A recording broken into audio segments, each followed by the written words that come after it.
Hello, so welcome back to my YouTube channel. So guys, মানে বহুত দিন vlog দিব পৰা নাই আপোনালোকে গম পাইছে আজি এক মাহ দুমাহ হ'ব হ'ল আৰু ভিডিঅ' দিব পৰা নাই গাইজ 3 মাহ মান এতিয়া কমেও 3 মাহৰ পৰা মোৰ গা খুব বেয়া হৈ আছিলে ট্ৰিটমেণ্ট চলাই আছোঁ গাইজ এতিয়াও ট্ৰিটমেণ্ট চলি আছে আৰু 6 মাহ মান দৰৱ খাব লাগিব ডক্টৰে কৈছে সো কি হয় দেখা যাওক আৰু ভিডিঅ' দিব পৰা নাই আপোনালোকে যাতে আৰু ছাপোৰ্ট কৰি নিদিয়ে এনেকৈ মৰম অলপ দেখাই দিব বহুতে ইনষ্টাগ্ৰামতো কমেণ্ট দি আছে মই চাই আছোঁ যিমানক পাৰোঁ চবকে ৰিপ্লাই দিব চেষ্টা কৰি আছোঁ আৰু যাক ৰিপ্লাই দিব পৰা নাই সিহঁতি যাতে বেয়া নাপায় আৰু গাইছ এতিয়াও দৰৱ খাই আছোঁ আৰু 6 মাহ দৰৱ খাব লাগিব তাৰপিছতহে মই ভালকৈ ভাল হ'ম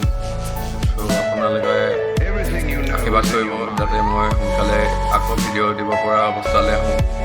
চ' আজিৰ ভিডিঅ'টো ইয়াতে শেষ কৰিছোঁ যদি ভিডিঅ' চাই ভাল লাগিলে লাইক কৰিব যদি নতুন ছাবস্ক্ৰাইব কৰিব লগ পাম এটা নতুন ভিডিঅ'